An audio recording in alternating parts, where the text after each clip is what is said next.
Educational purpose या investment purpose के लिए, स्पेसिफिक ऐसे एक्टिविटीज़ जहाँ से हमारे लोगों को फ़ायदा होगा in terms of job employment, education, positive जो भी हमारा इम्पैक्ट होगा, उस बेसिस के लिए या उन कामों के लिए हम लोगों ने लैंड ट्रांसफ़र एक्ट में लीज के बेसिस पर ज़मीन को देने का हम लोगों ने प्रोविज़न रखा है। और आज 8% हम अपना खर्चा जो है हेल्थ में करते हैं, और इसकी वजह से पिछले 5 सालों में हमने ये धीरे धीरे हमने इम्प्रूव कर लिया। क्या काफ़ी है? बिल्कुल नहीं, बहुत काम अभी बाकी है। हम लोगों ने हमारे स्टेट में एंटरप्रेन्योरशिप में बहुत ध्यान दिया, और पिछले 3-4 सालों से जो भारत सरकार का जो रैंकिंग होता है regarding the ecosystem for entrepreneurship and startups, लगातार 3 सालों से मेघालय नंबर 1 पे है।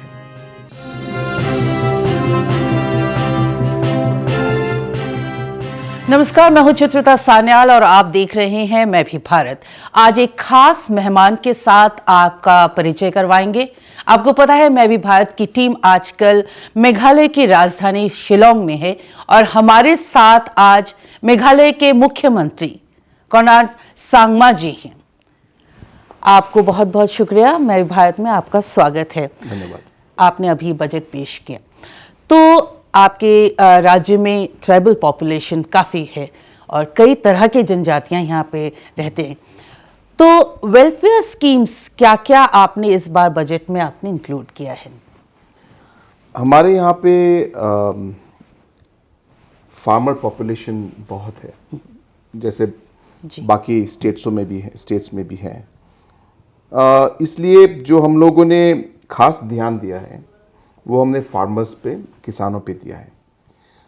तो इस बजट में हम लोगों ने अलग से हमारे फार्मर या किसान की जो फैमिली सपोर्ट के लिए और उन्हें एक तरीके से एक साथ लाने के लिए, एक प्रोड्यूसर ग्रुप के माध्यम से उन्हें फॉर्म करने के लिए और उनको प्रमोट करने के लिए हम लोगों ने एक प्रोग्राम जिसे हम फोकस कहते हैं, फोकस प्रोग्राम, वो हमने शुरू किया है। और इस फोकस प्रोग्राम के थ्रू हम लोग ग्रुप के अकाउंट में हर फार्मर के लिए 5,000, यानी कि अगर 10 मेंबर हैं तो 50,000, और उन्हीं मेंबर्स के पर्सनल अकाउंट में अनदर 6,000, 11,000 का हम लोग जो बेनिफिट है, इसे हम लोग एफपीओ के साथ जोड़कर मेंबर्स को भी अलग से और ग्रुप अकाउंट में अलग से हम लोग सपोर्ट दे रहे हैं, ताकि छोटे छोटे एक्सपेंडिचर्स जो किसानों को करने पड़ते हैं उसमें उनको सपोर्ट मिले। सिमिलरली हम लोगों ने यूथ के लिए, स्पेशली स्टूडेंट्स के लिए हम लोगों ने वेलफेयर स्कीम निकाला है, और ये है हमारा सीएम स्कॉलरशिप स्कीम। इसके थ्रू भी हर स्टूडेंट, क्योंकि हमारे यहाँ पे ड्रॉप आउट रेट्स बहुत हाई हैं, और हम चाहते हैं कि हमारे जो स्पेशली रूरल एरियाज से जो हमारे यूथ आते हैं उनको हम लोग कुछ फाइनेंशियल सपोर्ट दें। तो हम लोगों ने सीएम स्कॉलरशिप स्कीम करके निकाला है, जहाँ पे हम लोग हर साल 6,000 रुपये हम लोग जो स्टूडेंट्स पोस्ट मैट्रिक का कोर्सेज कर रहे हैं उन्हें हम लोग ये सपोर्ट हर साल देंगे। सो मेजरली हम लोगों ने ये 2 नए स्कीम इस साल निकाले हैं। इससे पहले हमारे एंटरप्रेन्योर्स के लिए अलग से हमने स्कीम निकाले, हमारे महिलाओं के लिए जो अलग अलग सेल्फ हेल्प ग्रुप्स में हैं उनको सपोर्ट करने के लिए हम लोगों ने वेलफेयर स्कीम्स निकाले। तो ऐसे अलग अलग जो स्टेक होल्डर्स और अलग अलग ग्रुप्स हैं हम लोगों ने पिछले सालों में और पहले भी हमने अलग अलग स्कीम्स निकाले, लेकिन इस साल स्पेसिफिकली किसानों के लिए और स्टूडेंट्स के निकाला। किसानों के लिए एक और चीज़ हम लोगों ने निकाला है, वो है एक प्रोग्राम जिसे हम कहते हैं सीएम अश्योर। ये सीएम अश्योर प्रोग्राम के थ्रू हम लोगों ने डिस्ट्रेस के समय जब प्राइस प्रोडक्ट्स का जब गिरता है, specially for non perishable products, हमारे यहाँ पे एरिकानट और ब्रूमस्टिक का बहुत हमारे यहाँ पे ग्रोथ होता है। तो उस समय, डिस्ट्रेस के समय, मार्केटिंग बोर्ड के थ्रू इंटरवीन करके उनके प्रोडक्ट्स को अगर प्राइस बहुत कम है उसे खरीदने के लिए हम लोगों ने अभी प्रोविजन निकाला है इन सीएम अश्योर। यहाँ पे हमने मिनिमम 100 करोड़ का हमने एक पूल रखा है, और इसके थ्रू जहाँ जहाँ डिस्ट्रेस होगा वहाँ हम लोग इंटरवीन करके हम लोग मार्केट को स्टिमुलेट करेंगे। तो ऐसे प्रोग्राम्स हैं जो हम लोगों ने किसानों के लिए हमने शुरू किया। सांगवा जी, जब किसानों की बात आती है, उनकी ज़मीन की बात आती है, कई सालों से हम देख रहे हैं नॉर्थ ईस्ट के कई स्टेट में इंक्लूडिंग मेघालय, ज़मीन को लेके काफ़ी एक आक्रोश बढ़ता जा रहा है, क्योंकि लगता है कि बाहर से जो लोग हैं, जो मेघालय के लोग नहीं हैं, ट्राइबल नहीं है, नॉन ट्राइबल पॉपुलेशन है, वो आ रहे हैं मेघालय में, और जो यहाँ के जो ट्राइबल्स हैं उनकी ज़मीन कम होती जा रही है। तो इस पे आपका क्या कहना है? जब हमारी स्टेट बनी थी 1972 में, हमारे जो लीडर्स थे उस समय, उन्होंने एक प्रोविजन, एक लॉ जिसे हम लोग लैंड ट्रांसफर एक्ट कहते हैं, वो लैंड ट्रांसफर एक्ट उस समय उन्होंने पास किया। और ये लैंड ट्रांसफर एक्ट के बेसिस पर कोई भी बाहर से आने वाले लोगों को, या लोग जो बाहर से आते हैं, जो हमारे इंडिजिनस लोग नहीं हैं, वो मेघालय में जमीन खरीद नहीं सकते, और हमारे ट्राइबल लोग ही यहां पे जमीन खरीद सकते हैं। और इस एक्ट की वजह से काफी हद तक हमारे लोगों को यहां प्रोटेक्शन आज तक मिल रहा है। कहीं कहीं हो सकता है कि लोग किसी के नाम पे कहीं पे कुछ ले ले, तो ये कहीं कुछ छोटे छोटे इंसिडेंट्स शायद हो सकते हैं, लेकिन ज्यादातर 99% केसेस में हमने देखा है कि इस एक्ट की वजह से हमारे लोगों को प्रोटेक्शन मिला है। बाहर से जो लोग आ रहे हैं, आज इन्वेस्टमेंट कर रहे हैं, ये हमारे स्टेट के लिए और हमारे लोग के लिए अच्छा है, और हम इसे प्रमोट कर रहे हैं। हम चाहते हैं कि इन्वेस्टमेंट आए, लेकिन जो भी यहाँ पे इन्वेस्ट करने आएगा, उन्हें जो हमारे लॉज हैं, जो रूल्स हम लोगों ने डाले हैं, जैसे कि लैंड ट्रांसफर एक्ट, इन सब को उन्हें अप्लाई करके उसकी बेसिस पर ही काम करना पड़ेगा। तो हाँ, लोग आ रहे हैं, और इन्वेस्टमेंट में भी आते हैं लोग, घूमने भी आते हैं लोग। तो ये सब का चीज़ या इशू का, हमारे ट्राइबल इश्यूज़ को देखकर ये लैंड ट्रांसफ़र एक्ट से, जैसे मैंने कहा, काफ़ी हमें और हमारे लोगों को प्रोटेक्शन मिला है। तो क्या ये लैंड आप लीज में देंगे, कैसे होगा ये?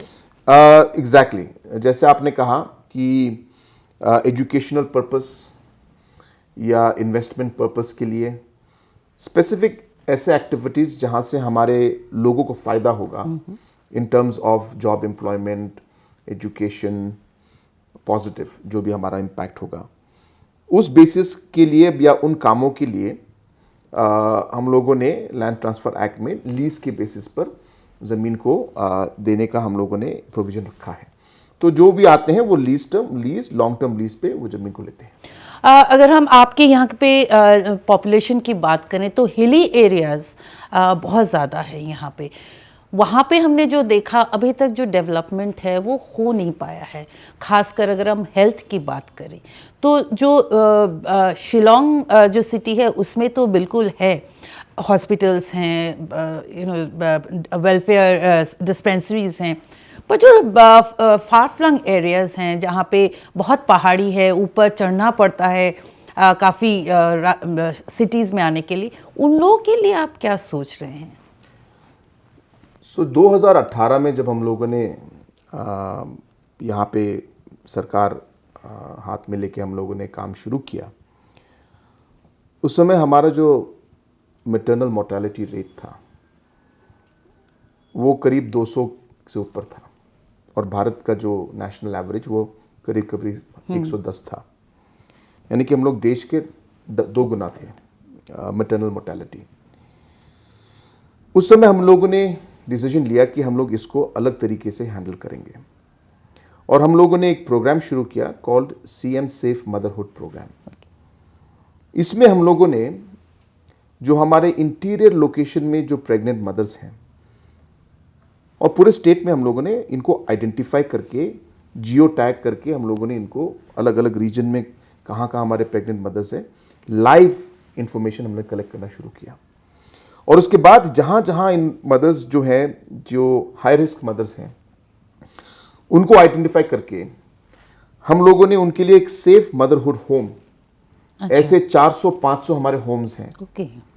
वहाँ पे डिलीवरी से 3 हफ्ता 4 हफ्ता पहले इन माँओं को हम लोग लेके आते हैं, गाड़ी का खर्चा हम देते हैं, उनको खाना देते हैं, न्यूट्रिशियस खाना, उन्हें हम लोग फाइनेंशियल सपोर्ट देते हैं ताकि वो वहाँ रहें, कमरे बिल्कुल साफ़ हैं, खाने के लिए उनको कोई प्रॉब्लम नहीं होता, और उनके साथ रहने के लिए उनके कोई भी एक सहेली हो, बहन हो, अटेंडेंट हो, कोई भी, या उनके हस्बैंड हो, उनके रहने के लिए भी हम लोग खर्चा देते हैं और जगह देते हैं। ये इंटरवेंशन करने के बाद आज हमारा जो है maternal mortality rate national average तक पहुंच गया है, यानी कि almost 50% drop in the maternal mortality rate. एक छोटा एग्जांपल है आपके लिए, लेकिन यहां से एक तरीके से हमारा एक मोटिवेशन शुरू हुआ। और आज मैं आपको जस्ट एग्जांपल देना चाहता हूं कि जहां पिछले 15 साल मेरे सरकार आने से पहले हमारे स्टेट में करीब करीब 110-115 प्रोजेक्ट्स, हेल्थ रिलेटेड प्रोजेक्ट्स शुरू हुए थे मेरे सरकार से 10 साल 15 साल पहले, और पिछले 7 साल में करीब करीब 1000 नए प्रोजेक्ट्स हम लोगों ने हेल्थ में शुरू किया है। यानी कि नया पीएचसी, नया सीएचसी, नया sub centre, renovation of old sub centres, renovation of new old PHC, सीएचसीज, ऐसे करके करीब करीब 1000 ऐसे प्रोजेक्ट्स आज इंप्लीमेंट हो रहे हैं। हम लोगों ने करीब करीब 100 या 150 नए सब सेंटर्स हम लोगों ने खोले हैं, और 80% से ज़्यादा हमारे जो अलग अलग सीएचसी, पीएचसीज हैं, उन सब में रेनोवेशन हुआ है। बहुत जगहों में हम लोगों ने नए इक्विपमेंट्स दिए हैं। हम लोगों ने मैन पावर जो बिल्कुल एक तरीके से एक बहुत ही कम लेवल पे था, हम लोग ने पिछले 5-6 सालों में करीब करीब 3000 लोगों को हम लोगों ने एम्प्लॉय करके आज डॉक्टर्स, 500 डॉक्टर हम लोगों ने पिछले 5 सालों में हम लोगों ने एम्प्लॉय किया है, उनको अपॉइंट किया है।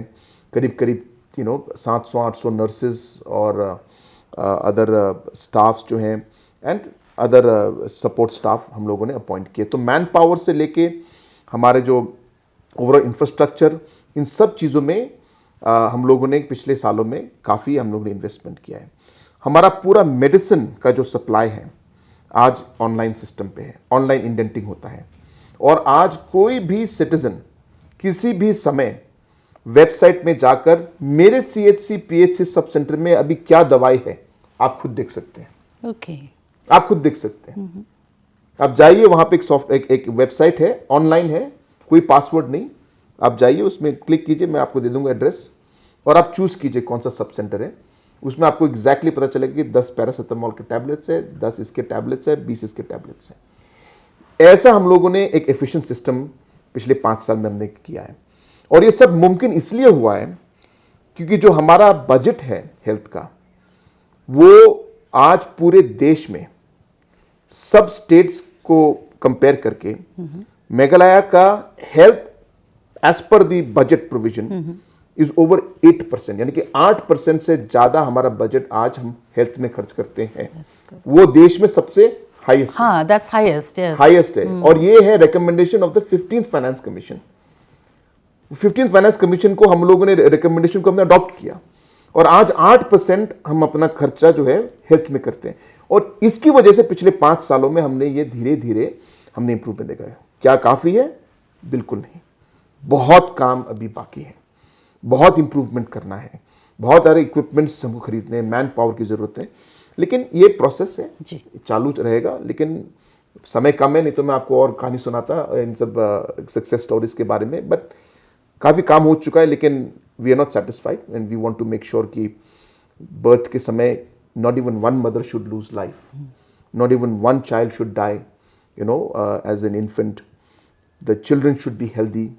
हमारे स्टेट में I think we are the only state जहाँ पे हम लोग का जो है एक लाइफ साइकिल अप्रोच हम लोग करते हैं, यानी कि बच्चे मदर के वूम में होने के समय से, इंसेप्शन के समय से लेकर उनकी जो बर्थ से लेकर 1000 डेज से लेकर उनका early childhood development, adolescent age, हर लाइफ के साइकिल में, हर फेज में आज हमारा गवर्नमेंट का एक प्रोग्राम है। हमारा प्रोग्राम अर्ली चाइल्डहुड डेवलपमेंट, कोई स्टेट आज अर्ली चाइल्डहुड डेवलपमेंट प्रोग्राम नहीं कर रहा। We are doing it. It's a World Bank funded project, जहां 1 से लेके 8 साल तक जब बच्चे का जो दिमाग है, कॉग्निटिव थिंकिंग कैपेसिटी मैक्सिमम 90% उस समय ग्रो होता है, हम उस समय को निग्लेक्ट करते हैं। लेकिन हमारी सरकार ने उसको देखकर और उसको समझकर आज हम लोगों ने अर्ली चाइल्डहुड डेवलपमेंट प्रोग्राम शुरू किया। तो ऐसे बहुत सारे चीज़ें हैं, लेकिन मेरे ख्याल से समय कम होगा। नहीं, मेरा कहना ये है कि आप खुद एक युवा पीढ़ी से हैं और युवा जो समाज है आपके स्टेट में वो आपकी तरफ देखती है। अनएम्प्लॉयमेंट एक बहुत बड़ा इशू है, तो उसको किस तरह से आप करेंगे? क्योंकि आपके यहाँ पे अच्छे स्कूल्स हैं, कॉलेजेस हैं, पर उसके बाद क्या, क्यों लोगों को, आपके यहाँ के युवा पीढ़ी को अपना राज्य छोड़ के बाहर जाना पड़ता है? तो उसके लिए आप क्या सोच रहे हैं? सो नंबर 1 जो आपने कहा बिल्कुल सही है कि हमारे यहाँ पे 45% पॉपुलेशन 19 साल से कम है। जी, समझ लीजिए कि 50% 21 साल से कम है। यानी कि भारत एक यंग नेशन है और मेघालय उससे भी यंग है। उसके चैलेंजेस भी हैं, उसके अपॉर्चुनिटीज भी हैं। इसलिए अगर आप देखेंगे, जो मैंने बजट कल प्रेजेंट किया, मैंने कल कहा अपनी स्पीच में कि जो भी हम कर रहे हैं इस बजट में, जो भी हम लोगों ने टारगेट रखा है कि हम लोग एक 85,000 करोड़ का इकोनॉमी हम लोग बनाएंगे और अलग अलग चीजों में हम लोग फोकस करेंगे, इन सब का मकसद जो है वो है creation of livelihood and jobs. तो अगर मैं आपको पूरा लिस्ट शायद नहीं दे पाऊंगा, लेकिन एक दो चीजों पे मैं आपका ध्यान आकर्षित करूंगा। हम लोगों ने हमारे स्टेट में एंटरप्रेन्योरशिप में बहुत ध्यान दिया है और पिछले 3-4 सालों से जो भारत सरकार का जो रैंकिंग होता है regarding the ecosystem for entrepreneurship and startups, लगातार 3 सालों से मेघालय नंबर 1 पे है, क्योंकि हमारा एक बहुत ही यूनिक एंटरप्रेन्योरशिप प्रोग्राम, जहां हम लोग बिजनेस प्लान कंपटीशन करवाते हैं। IIM के साथ, कोलकाता हो, शिलोंग के साथ हम लोग मिलकर हम लोग इनको स्टूडेंट्स को गाइड करते हैं, एंटरप्रेन्योर्स को। इन्हें हम लोग सीड मनी देते हैं, इंटरेस्ट फ्री लोन देते हैं, टेक्नोलॉजी पार्टनर्स के साथ मिलाते हैं और ओवरऑल इकोसिस्टम और एनवायरनमेंट एंटरप्रेन्योरशिप के लिए हम लोगों ने जिस तरीके का माहौल बनाया है, शायद ही बाकी स्टेटों में ऐसा माहौल है। और ये इसलिए कर रहे हैं क्योंकि हम जानते हैं कि एंटरप्रेन्योरशिप ही जो डिमांड है जॉब्स के लिए, उस डिमांड को एंटरप्रेन्योरशिप के थ्रू ही हम लोग मीट कर सकते हैं, प्राइवेट सेक्टर के थ्रू ही मीट कर सकते हैं। तो इसलिए एंटरप्रेन्योरशिप पे हमारा बहुत ध्यान है। इस एंटरप्रेन्योरशिप का बेस को लेकर आज अगर आप देखेंगे टूरिज्म में, आज हमारे यहां पे 700 नए होम स्टेज बन रहे हैं, जहां स्टेट गवर्नमेंट 70% सब्सिडी देता है। इस नंबर को हम लोग 3,000 तक बढ़ाना चाहते हैं, क्योंकि टूरिज्म में हमारे पास कमरे कम है जी। अगर आप पीक समय में आओगे आपको कमरे नहीं मिलेंगे। लेकिन हम चाहते हैं कि ये टूरिज्म जो ग्रोथ हो रहा है, आज हमारा जो है टूरिज्म में हमारे यहाँ पे करीब करीब 40% का ग्रोथ हुआ है पिछले 5 सालों में। तो इस ग्रोथ स्टोरी का एडवांटेज ताकि हमारे यूथ ले पाए, एवेन्यूज हम लोगों ने ढूंढा है। तो हम लोगों ने होम स्टेज में हमने सपोर्ट किया है। हम लोगों ने 45% सब्सिडी में टोयोटा इनोवास को हम लोगों ने लोगों को, यूथ को एज टूरिस्ट व्हीकल्स हमने दिया है, और 40% इंटरेस्ट फ्री लोन, जहां पे हम लोग उनको फिर से सपोर्ट कर रहे हैं। ऐसे करीब करीब 100 ऐसे हम लोग ये अपने टोयोटा इनोवास पिछले 2 सालों में दे चुके हैं, और इसको मैं 500 तक बढ़ाना चाहता हूँ। Small things, but this how it works. So tourism area में ऐसे हम लोगों ने हर चीज़ में कोई जिसका किसको दुकान खोलना है, किसको रेस्टोरेंट खोलना है, इन सब चीज़ों में हम लोगों ने बहुत ध्यान दिया है, बिकॉज हमारा टारगेट है कि टूरिज्म के थ्रू हम लोग कम से कम 50,000 to 1 लाख जॉब्स हम लोग क्रिएट कर पाएंगे। IT इंडस्ट्री में 2018 में मैंने IT पार्क का काम शुरू किया, और आज जो IT पार्क जहाँ पे करीब करीब 2,000 सीट्स हैं, पूरा पैक्ड है, और डायरेक्ट एम्प्लॉयमेंट करीब 2,000-3,000 लोगों को मिलता है, और इनडायरेक्ट एम्प्लॉयमेंट अनदर 3,000 लोगों को हमारा मिलता है। और यहाँ पे लोग इसलिए आ रहे हैं आईटी के लिए क्योंकि कहते हैं कि हमारा मैन पावर जो है, जो स्टैंडर्ड ऑफ मैन पावर वो बहुत हाई है। ये मैं नहीं कह रहा, ये जो कंपनीज जो पूरे दुनिया में आज प्रोसेस चलाते हैं वो लोग कह रहे हैं। और इसलिए जो आपने कहा ब्रेन ड्रेन होता है हमारा, लोग बाहर जाते हैं, अब लोग वापस आ रहे हैं। हमारा आईटी पार्क फेज 2 इस साल खत्म होगा, ऑलरेडी उसमें 50% बुकिंग हो चुका है। अच्छा, उसको और प्रमोट करने के लिए हम लोगों ने सब्सिडी अनाउंस किया है कि जो लोग हमारे यहां पे आकर कंपनी और इन्वेस्ट करेंगे और कंपनी खोलेंगे और आईटी पार्क में आएंगे, हम आपको पर जॉब जो आप क्रिएट करेंगे उसमें हम आपको 3,000 रुपए पर महीने देंगे। ओके। तो अगर सैलरी 20,000 का है तो आप 17,000 दीजिए, 3,000 हम आपको आगे कर रहे हैं। छोटा हेल्प है लेकिन काफी It's a token, token, but it's a great support. Yes. So investors are very happy. So we are getting very good response from the investors, and already, as I said, 50% of our IT park, the second phase is already booked, and we expect कि IT में और opportunities आएंगे। तो मेरा target है कि कम से कम 30,000 से लेकर 50,000 का जो हमारा टारगेट है इन टर्म्स ऑफ डायरेक्ट और इनडायरेक्ट एम्प्लॉयमेंट में, इसके थ्रू भी, IT के थ्रू भी हम लोग एक्सपेक्ट कर रहे हैं। इसके अलावा last one I will explain to you, agriculture and food processing. So हम लोगों ने देखा है कि हमारे यहाँ पे बहुत सारे प्रोडक्ट्स उगते हैं, फार्मर्स बहुत मेहनत करते हैं, लेकिन ये products are perishable, large number of them. तो इसमें जब तक हम लोग वैल्यू एडिशन नहीं करेंगे, जब तक हम लोग इसमें टेक्नोलॉजी नहीं डालेंगे, जब तक हम लोग हैंड होल्ड नहीं करेंगे, तब तक किसानों को जिस तरीके का अपॉर्चुनिटी उनको मिलना चाहिए वो नहीं मिलेगा। तो आपको जान के खुशी होगी कि पिछले 5 साल में 100 से ज़्यादा प्रोसेसिंग यूनिट्स हम लोगों ने कोऑपरेटिव सोसाइटीज़ के साथ मिलकर हम लोगों ने खोले हैं। आज हमारे प्रोडक्ट्स, लकाडोंग टर्मरिक जैसे प्रोडक्ट्स आज जापान, EU, UAE इन सब जगहों में जा रहे हैं। हमारे मशरूम्स, शिटाके मशरूम्स आज हम लोग ग्रो करते हैं, ये विदेश जा रहे हैं। हमारे यहाँ पे हमारे ब्लैक पेपर जो उगता है उसको हम प्रोसेस करके बाहर भेज रहे हैं। हमारा हनी का प्रोडक्ट्स जो है, हमारे जो है पाइनएप्पल, मैं कल बता रहा था हाउस को कि हमारे पाइनएप्पल जो रिभॉय में उगते हैं उसको हम लोग फ्रीज करके बेंगलोर भेजते हैं, और ये बेंगलोर बेस्ड कंपनी उसको फिर पाउडर बना के स्विट्जरलैंड में बच्चों के खाने के लिए वो इंग्रेडिएंट स्विट्जरलैंड जाता है।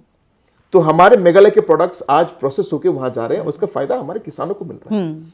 और हम चाहते हैं कि अब ये प्रोडक्ट जो है, ये पाउडर जो ये बेंगलोर कंपनी बेंगलोर बनाती है, हमने कहा कि अब आपको यहां बनाना है।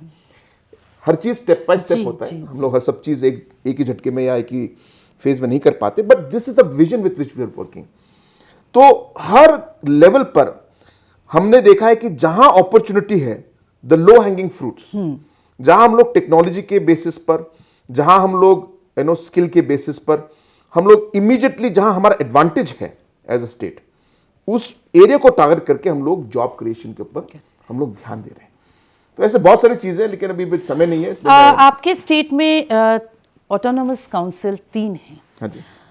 रिसेंटली सारे नॉर्थ ईस्ट के जो ज़्यादातर मिज़ोरम, त्रिपुरा, मेघालय और असम, ये सारे गए थे, होम मिनिस्ट्री से इनकी मीटिंग भी हुई 125th कॉन्स्टिट्यूशनल अमेंडमेंट को लेके। इसके बारे में आपका क्या ख्याल है? ये अमेंडमेंट बिल्कुल होना चाहिए, हमारा पूरा इसमें समर्थन, पूरा सपोर्ट है। हाँ, हम लोगों ने कुछ इश्यूज़ में हमारे व्यूज़ दिए हैं, मुझे पूरा भरोसा है कि वो व्यूज़ इनकॉर्पोरेट होंगे। 2-3 मुद्दे पर ही हम लोगों ने थोड़ा सा इशू भारत सरकार के साथ हमने डिस्कस किया था, लेकिन इन जनरल हमारे जो issues like direct funding, issues like anti defection law, इन चीज़ों को इनकॉर्पोरेट किया है। इसके लिए हम लोग बहुत खुश हैं और भारत सरकार को धन्यवाद कहना चाहते हैं, और पूरी उम्मीद है कि ये अमेंडमेंट जल्दी ही पास होगा। शायद कुछ इश्यूज़ थे जिसकी वजह से वो आगे नहीं बढ़ पाए, तो लेकिन मेरे ख्याल से भी कंसल्टेशंस और डिस्कशंस ज़्यादातर स्टेटों और डिस्ट्रिक्ट काउंसिल्स के साथ हो चुका है। मुझे उम्मीद है कि शायद अगले सेशन में ये ज़रूर पास होगा, और मुझे विश्वास है कि इससे हमारे काउंसिल्स को बहुत फ़ायदा होगा। मेरा लास्ट सवाल ये है कि अभी हाल ही में आप त्रिपुरा गए थे। त्रिपुरा में तिप्रा मोथा एक और जो रीजनल पार्टी है, ट्राइबल्स पार्टी है, उनके डायस पे भी आप थे, रैलीज में आप गए थे। तो ये जो नॉर्थ ईस्ट का है, जहाँ पे ज़्यादातर ट्राइबल पॉपुलेशन रहते हैं, हर स्टेट में अगर आप देखें, तो क्या आपको लगता है कि एक नॉर्थ ईस्ट एक बड़ा कोई अम्ब्रेला ऑर्गेनाइजेशन की ज़रूरत है, जहां आप सारे स्टेट्स में, सारे जो 7 सिस्टर स्टेट्स हैं, उनके जो ट्राइबल पॉपुलेशन है, उनके वेलफेयर के बारे में सोच के ये ऐसा एक अम्ब्रेला ऑर्गेनाइजेशन की ज़रूरत है, ताकि आपको किसी दूसरे बड़े पॉलिटिकल पार्टी के, जैसे आप स्टेट में बीजेपी के साथ सरकार चला रहे हैं और त्रिपुरा में तिप्रा मोथा बीजेपी के साथ सरकार चला रही है, तो अगर ये अम्ब्रेला ऑर्गेनाइजेशन आ जाए तो शायद इसकी ज़रूरत ना पड़े, या इसकी ज़रूरत है अगर ट्राइबल पॉपुलेशन को आगे निकलना है। पीएस सांगमा जी के समय से आपको याद होगा ये मुद्दा उठा था, और पीएस सांगमा जी ने उस समय से ही आवाज़ देनी शुरू की जी। कि शायद हमारे अलग अलग ट्राइब्स में अलग अलग इश्यूज, डिफरेंसेस हो सकते हैं, एथनिक वायलेंस भी होते हैं ना, डिफरेंसेस हो सकते हैं, लेकिन कहीं ना कहीं एक कॉमन थ्रेड है, कॉमन इश्यूज हैं।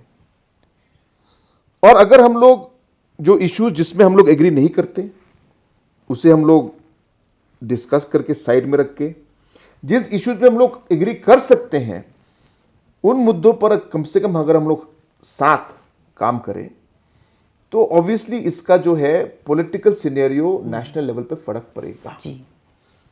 और इस मुद्दे को मैंने भी अभी एज अ पार्टी प्रेसिडेंट मैंने हर लेवल पे उठाया है, कोशिश कर रहे हैं।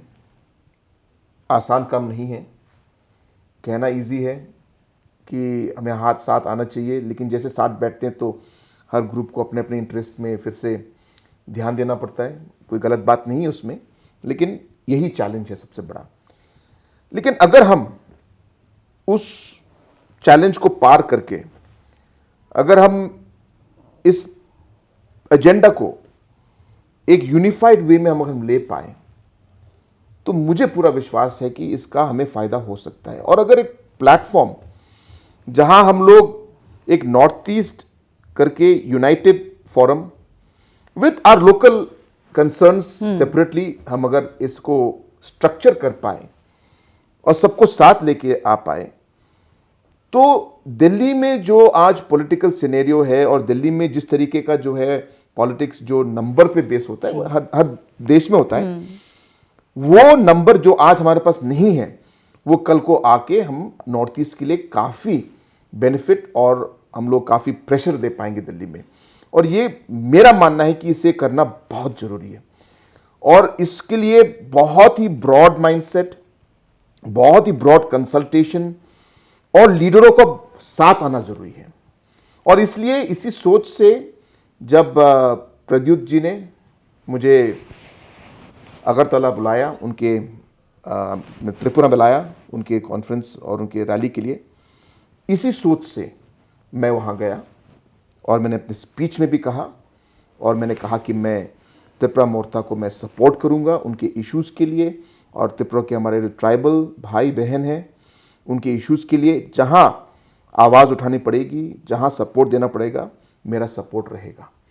और मेरे ख्याल से ये सपोर्ट के साथ अगर हम लोग अपना जो है काम शुरू करें, अगर हम लोग सेम पार्टी में भी ना हो पाए, तो जैसे कहा कि सेम अम्ब्रेला में रहकर हम लोग एक साथ हर समय एक दूसरे का सपोर्ट करें, मेरे ख्याल से ये भी एक बहुत अच्छा शुरुआत होगा। और धीरे धीरे से हमें आगे बढ़ाकर काम करना है। मैं हर लेवल पर कोशिश कर रहा हूँ। आज मेरे एमएलएज अरुणाचल में हैं, मणिपुर में हैं और नागालैंड में हैं, और मेरी कोशिश ये है कि हमारी पार्टी को हम लोग बढ़ाए। लेकिन कहीं कहीं पे हो सकता है कि लोकल पार्टीज़ हैं जो हमारे साथ डायरेक्ट जुड़ना नहीं चाहे या नहीं कर पाए। लेकिन मेरा मानना है कि अगर हम लोग सेम प्लेटफॉर्म में आकर, जैसे आपने कहा, एक अम्ब्रेला ऑर्गेनाइजेशन में हम लोग साथ काम कर पाए, तो मेरा मानना है कि इसका हमें नॉर्थ ईस्ट के लोगों को बहुत फायदा हो सकता है। सांगवा जी, आपका बहुत बहुत शुक्रिया। Thank you so much.